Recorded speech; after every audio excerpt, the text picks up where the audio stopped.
Excellent, thank you. So yes, as Paul gave a bit of an intro, I'm here today to provide some background on the consultation for the Competence and Conduct Standard for social housing staff, which will be set by the regulator of social housing. So I'll be providing a bit of a background on why we're implementing the standard, and then an overview about what the standard will look to do. And then I'll also set out the next steps of how we can get involved. So if you wouldn't mind going on to the next page, please. Thank you. To give a bit of a background about where the Competence and Conduct Standard has come from and how we've got to where we are with the consultation, the evidence really that came out of the Grenfell inquiry and the Social Housing Green Paper really showed that tenants felt as though they weren't being listened to properly or treated with respect and courtesy by their landlord's staff.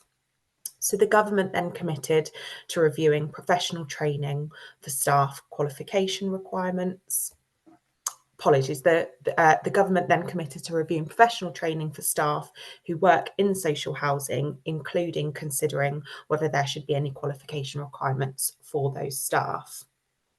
So as a result of this review, we've amended the Social Housing Regulation Bill, which is now an act, to allow the regulator to set a broad outcomes-focused competence and conduct standard, which will apply to all staff involved in the provision of social housing management services to social housing tenants.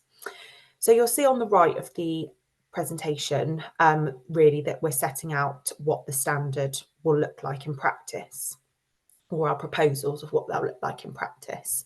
So we're proposing that the standard will require social landlords to have regularly updated written policies which set out how they manage and develop the skills, knowledge and experience of their staff, including what their approach is for staff learning and development, reviewing staff performance and managing poor performance.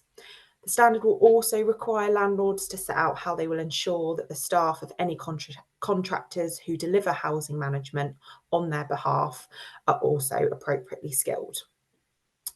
And the standard will also mean that landlords must adopt and embed an appropriate code of conduct within their organisation.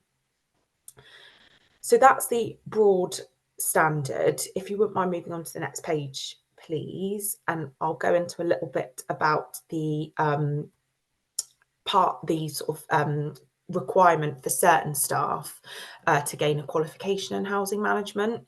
So that is sort of a sort of subset of the standard. So who will have to get qualified? Our consultations is proposing that the qualification requirements will apply to senior housing managers and senior housing executives who have a substantive role in managing the delivery of housing services. We've set out in our consultation further guidance about the functions of the roles that are in scope. So for senior housing managers, they will usually be those who have managerial responsibilities for things like customer services and complaints management, tenancy management and repairs maintenance. And then for those senior executives, we'll expect that they will have a higher level of seniority and will be the directors or heads of services that are accountable for the quality of service delivered to tenants. The qualification requirements will also apply to senior housing managers and executives of organisations who are contracted to deliver housing management on behalf of the landlord. So this will include arm's length management organisations or ALMOs and tenant management organisations or TMOs. They'll also have to get, and that will mean that they'll also have to get their relevant staff qualified. So in terms of who's not in scope, we're proposing that staff who don't have any involvement in managing the direct delivery of services to tenants will not be expected to get qualified. So that might be those that are in the finance teams, are managing the processes such as direct debits, but not having any of that direct involvement with tenants or engagement with tenants. We've also proposed that those managers who are only responsible for care and support services would not be in scope. And we're proposing that unpaid volunteers who would also unpaid volunteers would also not need to gain a qualification. And the reason for this is that we really want to avoid any significant impacts on those smaller volunteer or tenant-led organisations. So what qualifications will they have to get?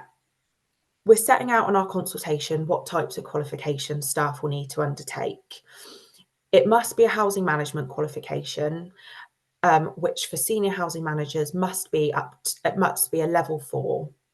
And then for senior housing executives, a qualification must be a level 5 or a foundation degree. Qualifications should be regulated by Ofqual.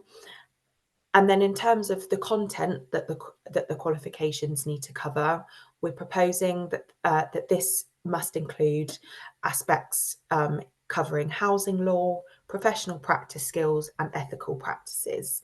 However, after listening to feedback from tenants prior to our consultation, we're also proposing that these things, as well as housing law, must also cover the softer skills that are needed to deliver a good service to tenants. So this includes the customer service in housing, including effective engagement with tenants, delivering respectful and professional housing services, and also meeting the needs of tenants with additional needs as well.